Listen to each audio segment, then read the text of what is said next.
Good morning, students. Today we learn about వర్మికల్చర్ అంటే వానపాముల పెంపకం గురించి తెలుసుకుందాం.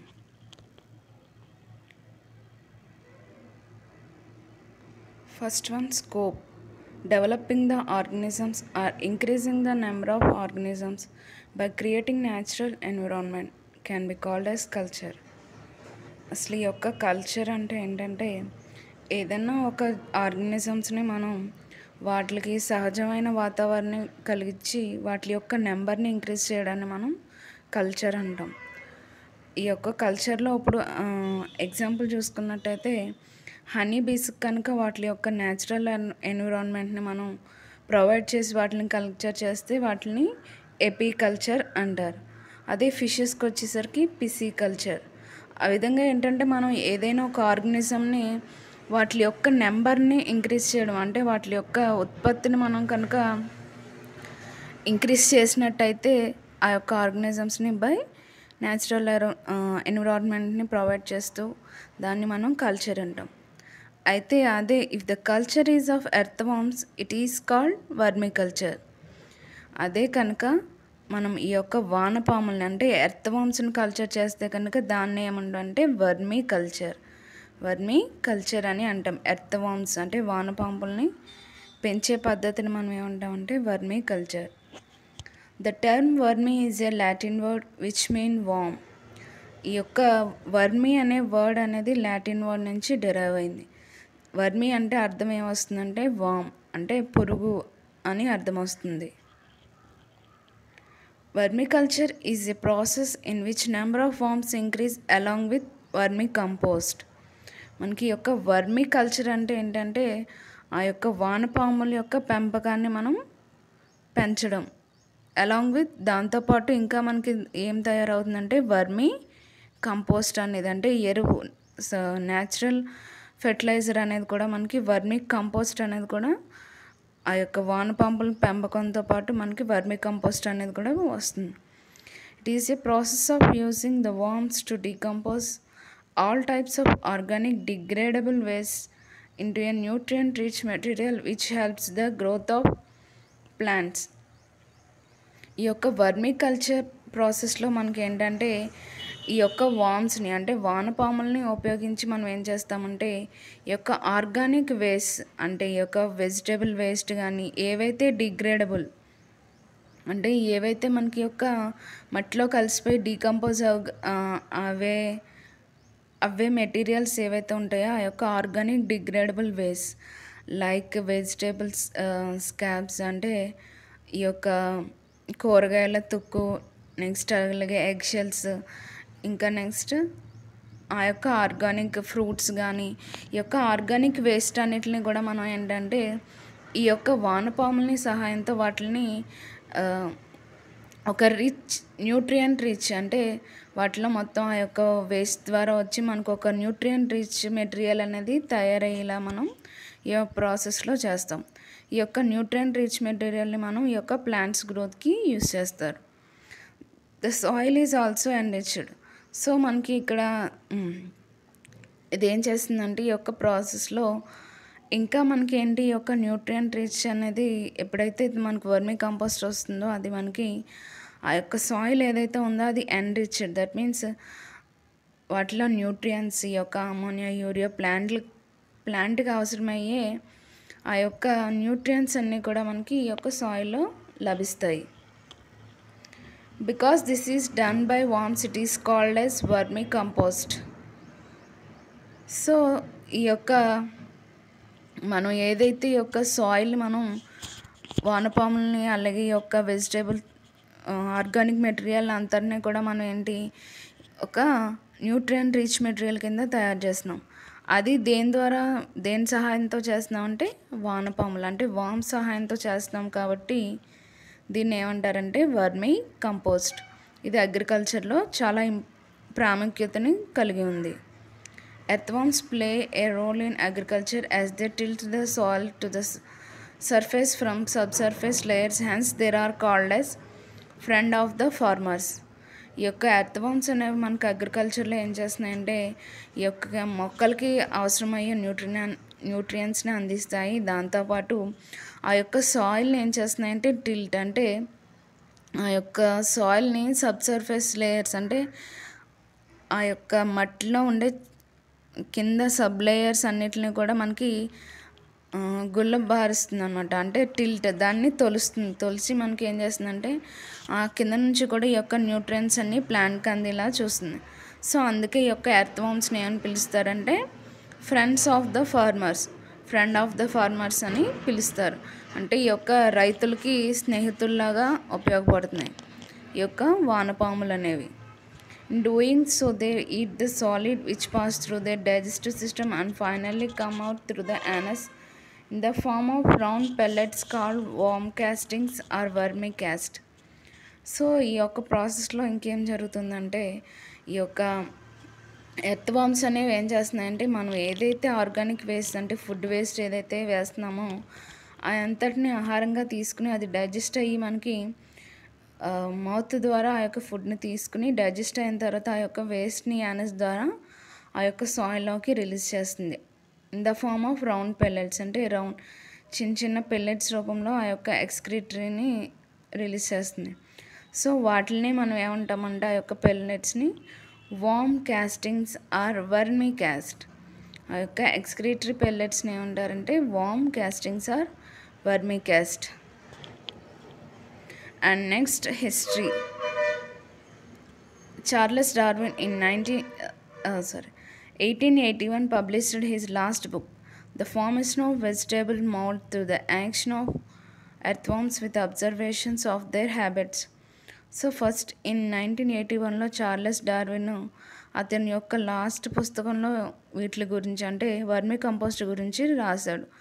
ఈ యొక్క వెజిటేబుల్ మౌల్డ్ అనేవి ఎర్త్వార్మ్ సహాయంతో మనం ఏ విధంగా ఆ యొక్క వర్మి కంపోస్ట్ ఫామ్ అవుతుంది అనే దాని గురించి అతని యొక్క చివరి పుస్తకంలో చార్లెస్ డార్విన్ అనే అతను పొందుపరిచాడు. In 1950 vermiculture was started in USA for the production of fish baits. అలాగే యూఎస్ఏలో మనకి 1950లో ఈ యొక్క వర్మీ కల్చర్ని స్టార్ట్ చేశారు. అది కూడా దేనికంటే ఈ యొక్క ఫిష్ బైట్స్ని ఉత్పత్తి చేయడానికి ఈ యొక్క వర్మీ కల్చర్ని యూఎస్ఏలో స్టార్ట్ చేశారు. ఇన్ 1980s వచ్చేసరికి మొత్తం ఈ యొక్క యూఎస్ఏ అండ్ యూకే వచ్చేసి మనకి యొక్క ఆర్గానిక్ వేస్ట్ నుంచి ఎర్త్వార్మ్ సహాయంతో మనకి వర్మీ కంపోస్ట్ని ప్రొడ్యూస్ చేయడం స్టార్ట్ చేసింది. Commercial vermi composting projects have been developed by 2004. అలాగే ఇంకా ఇండియాలో కానీ ఇంకా other countries like Japan, Europe, UK, USA ఈ అన్ని కంట్రీస్లో కూడా మనకి ఫ్రమ్ ద 2004లో నుంచి మనకి యొక్క వర్మీ కంపోస్టింగ్ ప్రాజెక్ట్స్ అనేవి స్టార్ట్ చేశారు. సో దీనికి ఎకనామికల్గా కూడా హై డిమాండ్ అనేది కలిగి ఉంది. Next, based on the morphology and ecological existence earthworms are classified into 3 types. So మనం ఈ యొక్క వర్మీ కంపోస్ట్లో మెయిన్ ఇంపార్టెంట్ రిక్వైర్మెంట్ ఏంటంటే మనకి ఈ యొక్క ఎర్త్వార్మ్స్. అయితే ఈ యొక్క ఎర్త్వార్మ్స్ అనేవి మనకి వాటి యొక్క మార్ఫాలజీ అంటే వాటి యొక్క స్ట్రక్చర్ని కానీ లేకపోతే వాటి యొక్క ఎకలాజికల్ అంటే అవి నివసించే ప్రాంతాలను బట్టి మనకి ఆ యొక్క వానపాముల్ని 3 రకాల కింద క్లాసిఫై చేశారు. There are ఎనిసిక్, ఎండోజిక్, ఎపిజిక్. ఎనిసిక్ అంటే ఏంటంటే సబ్ సాయిల్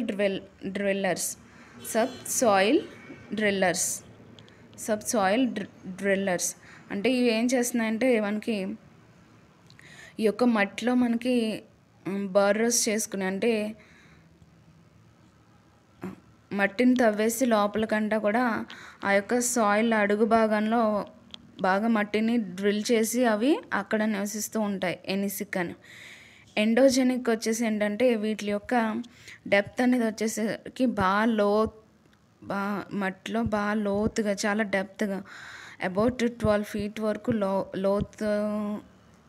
లోతులో మనకి యొక్క ఎండోజెనిక్ అనేవి నివసిస్తాయి. అక్కడే ఉండి ఆ యొక్క సాయిల్ని ఎక్కువగా ఫుడ్ తీసుకుంటాయి, వాటిలో ఉండే న్యూట్రియంట్స్ని ఆహారంగా తీసుకుంటాయి ఎండోజెనిక్ అనేవి. అండ్ థర్డ్ వన్ ఎపిజిక్ వచ్చేసి ఏంటంటే ఇవి leaves on the surface of the soil, అంటే సర్ఫేస్ మీదే నివసిస్తాయి. ఇవి లోపలికంట అంటే సాయిల్ ఇన్సైడ్లోకి ఇవి వెళ్ళవు, ఓన్లీ సర్ఫేస్ మీదే ఇవి ఎపిజిక్ అనేవి ఉంటాయి. So of these 3 only epigeic earthworms are used in vermiculture. అయితే ఈ యొక్క వానపాముల పెంపకం వర్మికల్చర్లో మనం ఓన్లీ ఎపిజిక్ ఎర్త్వార్మ్స్ని మాత్రమే యూజ్ చేస్తారు. ఎపిజిక్ అంటే సర్ఫేస్ మీద మాత్రమే నివసించే earthworms. Next process of vermiculture. In the process of vermiculture, there are 2 features, vermiculture and vermicomposting. ఈ యొక్క వర్మికల్చర్లో మనకి 2 రకాలుగా ఉంటుంది, వర్మికల్చర్ అండ్ వర్మికంపోస్టింగ్. వర్మికల్చర్ అంటే ఏంటంటే increase of population of earthworms, and vermicomposting వచ్చేసి మనకి ఈ యొక్క ఫెర్టిలైజర్ని తయారు చేయడం, అంటే ఈ యొక్క ఆర్గానిక్ వేస్ట్ నుంచి మనకి ఒక న్యూట్రియంట్ రిచ్ కాంపౌండ్ని తయారు చేయడం. So these 2 are inseparable. ఈ 2 మనకి వేరువేరు కాదు, ఒకటే. అయితే the earthworm is the primary product and vermicompost is only a byproduct ఈ యొక్క వర్మికల్చర్లో మనకి మెయిన్ ప్రోడక్ట్ ప్రైమరీగా మనకి యొక్క ఎర్త్వార్మ్స్ ప్రొడక్షన్ వర్మికల్చర్ అనేది జరుగుతుంది. అయితే మనకి దాని నుంచి వచ్చే బై ప్రోడక్ట్ ఏంటంటే vermicompost. Conversion of raw organic matter into organic fertilizers by earthworms and microbial action takes place in the process of vermiculture. ఈ యొక్క రా ఆర్గానిక్ మ్యాటర్ని మనం ఆర్గానిక్ ఫెర్టిలైజర్స్ కింద కన్వర్ట్ చేస్తాం. అలాగే ఈ యొక్క మైక్రోబియల్ యాక్షన్ అంటే ఎర్త్వార్మ్స్ని యూజ్ చేసి మనం ఈ యొక్క వర్మికల్చర్లో వాటిని ఫెర్టిలైజర్స్ కింద మారుస్తాం. Next there are 2 species of earthworms are adapter for composting. There are మనకి యొక్క ఎర్త్వార్మ్స్ వర్మికల్చర్లో యూజ్ చేసే ఈ యొక్క ఎర్త్వార్మ్ స్పీసీస్ అనేవి 2 టైప్స్ యూజ్ చేస్తారు. లైక్ ఎనిసీనియే ఫెరిడా, దాన్ని అని పిలుస్తారంటే common red earthworms or red regulars అని కూడా పిలుస్తారు. And second one Lumbricus terrestris or దాని యొక్క కామన్ నేమ్ వచ్చేసి Indian night crawler. And third one Perionyx excavatus or Indian blue worm. ఇండియాలో మనకి ఎక్కువ యూజ్ చేసేవి ఏంటంటే ఈ యొక్క Perionyx excavatus or Indian blue worm అనేవి. ఈ యొక్క 3 స్పీసీస్ని కూడా మనకి ఇండియాలో మనకి వర్మి కంపోస్టింగ్ ఆర్ వర్మికల్చర్కి ఈ యొక్క 3 స్పీసీస్ని మనం యూజ్ చేస్తారు. Next methods of vermiculture. ఈ యొక్క మెథడ్స్ ఆఫ్ వర్మికల్చర్లో మనకి పద్ధతులు, ఈ యొక్క వర్మికల్చర్ని తయారు చేయడానికి పద్ధతులు. Vermiculture can be done both indoors and outdoors. ఈ యొక్క వర్మికల్చర్ని మనం ఇండోర్స్ అంటే మనం ఇంట్లో అన్న తయారు చేసుకోవచ్చు, అలాగే ఎక్కువ హై ప్రొడక్షన్ ఎక్కువ మొత్తంలో మనకు కావాలంటే అవుట్డోర్లో కూడా మనం దీన్ని తయారు చేయొచ్చు. సో ఫస్ట్ వన్ వచ్చేసి మనకి ఇండోర్ మెథడ్. దీన్నే ఇంకా ఏమంటారంటే బిన్ మెథడ్ అని కూడా పిలుస్తారు. The earthworms are cultured in bins. ఇందులో వచ్చేసి మనకి ఎర్త్వార్మ్స్ని ఎక్కడ పెంచుతారంటే బిన్స్ అంటే మనకి ఈ యొక్క ప్లాస్టిక్ తొట్టెల్లాగా ఉంటాయి. Location must be selected for the bin. Next అలాగే ఈ యొక్క బిన్స్కి మనం ఒక లొకేషన్ అనేది సెలెక్ట్ చేసుకుని ఉంచుకోవాలి. ఈ యొక్క ఇండోర్ మెథడ్లో బెస్ట్ ప్లేసెస్ ఏంటంటే or kitchen, bathrooms, laundry room or basements. వీటికి వచ్చేసి మనకి కిచెన్లో కానీ బాత్రూమ్స్ ఆర్ లాండ్రీ రూమ్లో కానీ మనం బేస్మెంట్స్లో కానీ ఈ యొక్క బిన్స్ని ప్లేస్ చేసుకోవచ్చు. If the bins are to be kept outside they must be kept in shady places in summers and sheltered from winter by placing garbage or keeping haystacks around the bins. In case ఆ యొక్క తొట్టెల్ని కనుక బిన్స్ని కనుక మనం బయట side అంటే ఇంట్లో కాకుండా బయట గార్డెన్లో కానీ అవుట్ సైడ్ పెట్టాలి అంటే కనుక షేడీ ప్లేసెస్ అంటే నీడగా ఎక్కడైతే ఉంటుందో అక్కడ పెట్టుకోవాలి సమ్మర్ సీజన్లో. అది వింటర్ సీజన్లో వచ్చేసరికి వాటికి ఒక షెల్టర్ని ప్రొవైడ్ చేయాలి. ఆ యొక్క గార్బేజ్ కానీ ఆ యొక్క లోపల ఉండే హెయిర్ స్టేక్స్ అన్నిటిని ఈ యొక్క వింటర్ నుంచి మనం షెల్టర్ అనేది ప్రొవైడ్ చేయాలి వింటర్ సీజన్లో. సో నెక్స్ట్ వన్ వచ్చేసి ఇండోర్ మెథడ్కి requirements. There are 5 needs for bin method. ఈ యొక్క ఇండోర్ మెథడ్లో మనకి ఐదు ఐ 5 మెటీరియల్స్ అనేవి అవసరమవుతాయి. First one container, bedding, earthworms, water, vegetable or food scraps. So మనకి రా మెటీరియల్స్ చూసుకున్నట్టయితే ఫుడ్ వేస్ట్ కానీ యానిమల్ వేస్ట్ని యూస్ చేస్తారు, అగ్రో వేస్ట్, ప్లాంట్ వేస్ట్ని, అలాగే మనకి ఇంకా ఎర్త్వార్మ్స్. ఇవన్నీ కూడా మనకి requirements for vermiculture. So first one requirement వచ్చేసి container. It is called bin. దీన్నే ఇంకేమైనా పిలుస్తారంటే bin. So bin should not be too large. So మనకి ఈ యొక్క కంటైనర్ చూసుకున్నట్టయితే బిన్ ఈ విధంగా మనకి బిన్స్ అనేవి కలిగి ఉంటాయి. సో ఈ యొక్క బిన్స్ అనేవి చాలా అంటే వాటి యొక్క సైజ్ అనేది మరీ పెద్దగా ఉండకూడదు. It may be 2 or 4 feet in length and 2 feet in breadth. వాటి యొక్క పొడవు అనేది 2 నుంచి 4 అడుగులు ఉండాలి. అలాగే బ్రెడ్త్ వచ్చేసి వెడల్పు వచ్చేసి 2 feet ఉండాలి. And should be shallow 12 feet depth as the worms feed on the surface layers of bedding. అలాగే వీటి యొక్క డెప్త్ అనేది ఎంత ఉండాలంటే 12 feet వరకు లోతు ఉండేలా చూసుకోవాలి. ఎందుకంటే ఈ యొక్క వార్మ్స్ అనేవి మనం ఏదైతే కింద బెడ్డింగ్ అనేది ప్రొవైడ్ చేస్తాం సాయిల్, ఆ యొక్క లేయర్స్ మీద ఆహారం అనేది తీసుకుంటాయి కాబట్టి. Beans made of plastic. Beans should be covered by A sheet of plastic to conserve the moisture and also to prevent to the worms. మనకి ఈ యొక్క బిన్స్ అనేవి ప్లాస్టిక్తో తయారైనవి యూజ్ చేయొచ్చు. అలాగే ఈ యొక్క బిన్స్ అనేవి పైన వచ్చేసి మనం ప్లాస్టిక్ దాంతో కవర్ చేయొచ్చు. లేకపోతే ఈ విధంగా ప్లాస్టిక్ మూతలతో కూడా మనం వాటిని కవర్ చేయొచ్చు. సో ఈ విధంగా కవర్ చేయడం వల్ల ఏంటంటే మాయిశ్చర్ అనేది మనకి లోపల ఉన్న మాయిశ్చర్ అనేది బయటకు మెయింటైన్ చేయగలుగుతాం. అండ్ ఆల్సో ఆ యొక్క లైట్ అంటే ఎర్త్వార్మ్స్కి ఎక్కువ లైట్ అనేది పడకుండా మనం ప్రివెంట్ చేయగలుగుతాం. 8 to 12 holes are to be made at the bottom of the bin to drain off the excess water. మనం ఈ యొక్క వాటర్ని యాడ్ చేసినప్పుడు ఎక్సెస్ వాటర్ని బయటకు వెళ్ళిపోవడానికి ఈ విధంగా మనకి బాటమ్ ఆఫ్ ద బిన్లో వచ్చేసరికి మనం ఏంటంటే ఈ విధంగా మనం హోల్స్ అనేవి పెడతారు. ఈ యొక్క ప్లాస్టిక్ బిన్లో హోల్స్ అనేవి మనకి పెడతారు. ఎందుకంటే ఈ యొక్క ఎక్సెస్ వాటర్ని బయటికి పంపించడానికి. నెక్స్ట్ వన్ వచ్చేసి బెడ్డింగ్. ఈ యొక్క బెడ్డింగ్ అంటే ఏంటంటే fold A section of news paper in half and tier of length wise in 1 inch stripes. So ఈ యొక్క బెడ్డింగ్ వచ్చేసి ఏంటంటే న్యూస్ పేపర్ని మనం ఫోల్డ్ చేసి వాటిని చిన్న 1 inch స్ట్రైప్స్ కింద కట్ చేస్తారు. స్ట్రైప్స్ కట్ చేసిన తర్వాత soak these pieces in water for few minutes and squeeze out like a sponge and add to worm bin over the soil that is present in the bin. So మనం ఎప్పుడైతే ఒక 1 layer of సాయిల్ని add చేసిన తర్వాత ఆ యొక్క తొట్టెలో 1 layer of సాయిల్ని add చేసిన తర్వాత మనం ఏం చేస్తారంటే ఈ యొక్క న్యూస్ పేపర్ స్ట్రిప్స్ ఏవైతే మనం కట్ చేసుకున్నామో వాటిని వాటర్లో బాగా నానబెడతారు. నానబెట్టిన తర్వాత ఆ యొక్క న్యూస్ పేపర్ ఆ యొక్క కాగితాలని బయటకు తీసి వాటిలో స్పాంజ్ లాగా మనం స్పాంజ్ని పిండితే వాటర్ ఏ విధంగా బయటకు వస్తుందో ఆ విధంగా ఆ యొక్క న్యూస్ పేపర్ స్ట్రైప్స్ని బాగా పిండుతారు. సో పిండేసి మనకి ఏంటంటే వాటర్ని అంతా రిమూవ్ చేస్తారు. చేసేసి ఆ యొక్క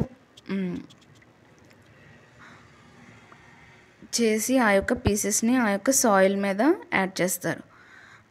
The soil must be moist as the holes are present at the bottom. Excess water comes out of bin. So మనకి ఈ యొక్క పేపర్స్ అనేవి తడిగా ఉన్నాయి కానీ అవి ఏంటంటే ఎక్కువ వాటర్ అనేది లేదు, ఓన్లీ మాయిస్ట్ నేచర్ అని తడిగా మాత్రమే ఉంటుంది. ఇన్ కేస్ ఎక్సెస్ వాటర్ ఏమన్నా ఉంటే కూడా మనం ఏవైతే బాటమ్ సర్ఫేస్లో హోల్స్ని పెట్టుకున్నామో రంధ్రాలని వాటి ద్వారా ఎక్సెస్ వాటర్ అనేది బయటకు వెళ్ళిపోతుంది. Spread the bedding evenly until it fills 3/4 of the bin.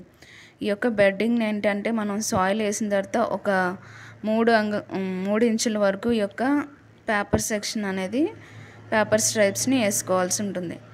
A couple of handful soil brought from outside can be sprinkled in to the bedding to introduce beneficial micro organisms which help the worms in digestion process. Next అలాగే ఈ యొక్క bedding అనేది అంటే ఈ యొక్క paper స్ట్రైప్స్ని వేసిన తర్వాత పైన మళ్ళీ అవుట్ సైడ్ నుంచి మనం ఈ యొక్క సాయిల్ని తీసుకుని దానిపైన మళ్ళీ స్ప్రే చేస్తారు. ఈ విధంగా స్ప్రే చేయడం వల్ల ఏంటంటే మనకి యూజ్ అయ్యే మైక్రో ఆర్గానిజమ్స్ అనేవి కొన్ని యాడ్ అయ్యి ఈ యొక్క వార్మ్స్కి డైజెషన్కి ప్రాసెస్లో హెల్ప్ చేస్తాయి. నెక్స్ట్ థర్డ్ వన్ వచ్చేసి ఎర్త్ వార్మ్స్. సో మనం selected vermi composting worms like Indian night crawler, Indian blue worm are introduced in to the bin. So like మనకి ఈ యొక్క ఫస్ట్ చెప్పుకున్న విధంగా మనకి ఈ యొక్క ఇండియన్ నైట్ క్రావలర్ ఈ యొక్క స్పీసీస్ సంబంధించిన ఎర్త్ వార్మ్స్ని ఆ యొక్క బిన్లో యాడ్ చేస్తాం. So next temperature maintain at between 13 degrees centigrade to 27 degrees centigrade. అలాగే అక్కడ వాతావరణం ఉష్ణోగ్రత అనేది ఎంత ఉండాలంటే 13 నుంచి 27 degrees centigrade వరకు ఉండేలా చూసుకోవాలి. Place the worms gently on top of the bed. So మనం ఏదైతే బెడ్ని తయారు చేసామో, బెడ్ మీన్స్ ఈ యొక్క సాయిల్ని యాడ్ చేసి పైన మళ్ళీ న్యూస్ పేపర్స్ యొక్క మాయిస్ట్ న్యూస్ పేపర్స్ని యాడ్ చేసాము కదా, వాటి మీద మనం ఈ యొక్క వార్మ్స్ని ప్లేస్ చేస్తారు. Lid off the bin should be kept open till the worms settle in the bed. ఆ యొక్క వార్మ్స్ అన్నీ కూడా ఆ యొక్క లోపల సెటిల్ అయ్యే వరకు కూడా దాని యొక్క పైన మూత లిడ్ అనేది మనం ఓపెన్ చేసి పెట్టాల్సి ఉంటుంది. The amount of worms depend on the amount of kitchen scrap that is added per day. Next అలాగే ఈ యొక్క అమౌంట్ అంటే మనం ఆ యొక్క వార్మ్స్ని ఎన్ని యాడ్ చేయాలి అనేది దేని మీద డిపెండ్ అవుతుందంటే మనకు రోజు ఎంత వేస్ట్ అంటే వెజిటేబుల్ కిచెన్ స్క్రాప్ అనేది మనకి ఎంత దొరుకుతుందో మనం అంటే ఒక రోజుకి మనం ఎంత వెజిటేబుల్ వేస్ట్ని కిచెన్ వేస్ట్ని ఎంతైతే యాడ్ చేస్తున్నామో దాని మీద డిపెండ్ అయ్యి మనం ఈ యొక్క నెంబర్ ఆఫ్ ఎర్త్ వార్మ్స్ని అందులో యాడ్ చేయాల్సి ఉంటుంది. 1 pound of worms will consume 1/2 pound of garbage per day. మనకు ఒక రోజుకి మనం యాడ్ చేసిన గార్బేజ్లో 1/2 pound వచ్చేసరికి ఒక 1 pound ఆఫ్ వార్మ్స్ అనేవి 1/2 pound వరకు గార్బేజ్ని ఒక రోజులో తినేస్తాయి. నెక్స్ట్ వచ్చేసి water is necessary to moisture the bedding. ఈ యొక్క బెడ్డింగ్ అనేది ఏదైతే ఉందో ఆ న్యూస్ పేపర్స్ మాయిస్ట్గా తడిగా ఉండడానికి ఈ యొక్క వాటర్ అనేది యూజ్ అవుతుంది. So water is added to that extent that the beddings observes that to the capacity. So మన వాటర్ అనేది ఏంటంటే ఆ యొక్క న్యూస్ పేపర్స్ ఎంతైతే వాటర్ని అబ్జర్వ్ చేసుకోగలుగుతాయో ఆ యొక్క కెపాసిటీని బట్టి మనం వాటర్ని యాడ్ చేయాలి. Water should be sprinkled when the bed is drying. మన యొక్క ఎప్పుడైతే ఆ యొక్క బెడ్ అనేది ఎండిపోతుందో అంటే డ్రై అయిపోతుందో మాయిస్ట్ లేకుండా, సో అప్పుడు మనం ఈ యొక్క వాటర్ని దాని మీద జల్లుతూ ఉండాలి. నెక్స్ట్ వన్ వచ్చేసి ఫిఫ్త్ వన్ వచ్చేసి vegetable are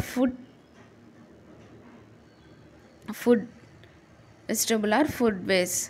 so the food scrap collected from the kitchen are added to the bin. So మనం ఈ విధంగా మనం కిచెన్లో మన వెజిటేబుల్స్ కట్ చేసి వచ్చిన తర్వాత వాటి యొక్క పైన తొక్కలు కానీ లేకపోతే ఏమైనా పాడైపోయిన వెజిటేబుల్స్ కానీ ఎగ్ షెల్స్ కానీ వీటన్నిటిని కూడా మనం ఆ యొక్క బిన్లో యాడ్ చేసుకోవచ్చు. These include cut vegetables, potato peels, fruits, used coffee and tea powder can be added in a thin layer on the top. So ఈ యొక్క వెజిటేబుల్స్ నెక్స్ట్ అలాగే పొటాటో అంటే బంగాళదుంప తొక్కలు కానీ ఫ్రూట్స్ అలాగే వాటితో పాటు కూడా ఈ యొక్క కాఫీ టీ పౌడర్ని యూస్ చేసేసిన తర్వాత మనకి మిగులుతుంది కదా పౌడర్, దాన్ని కూడా ఆ యొక్క సర్ఫేస్ మీద మనం ఒక థిన్ లేయర్ కింద యాడ్ చేయొచ్చు.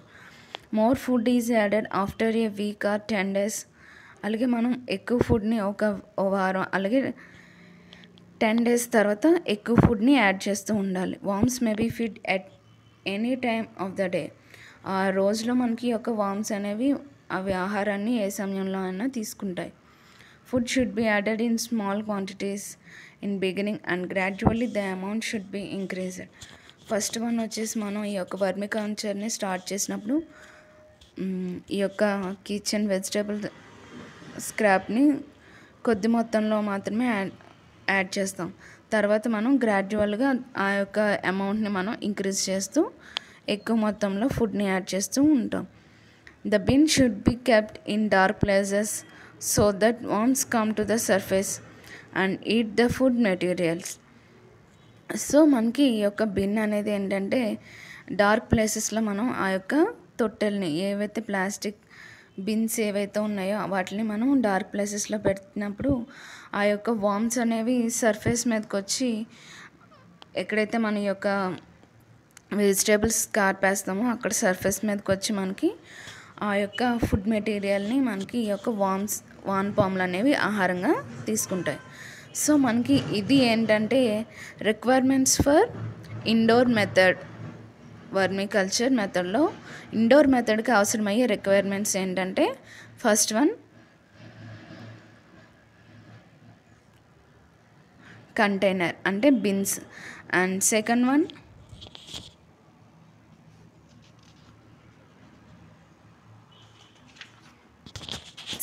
వచ్చేసి ఏంటంటే bedding, and third one water, and fourth one వచ్చేసి ఏంటంటే earthworms, and fifth one vegetable or food scraps. So ఇవి రిక్వైర్మెంట్స్ ఫర్ ఇండోర్ మెథడ్.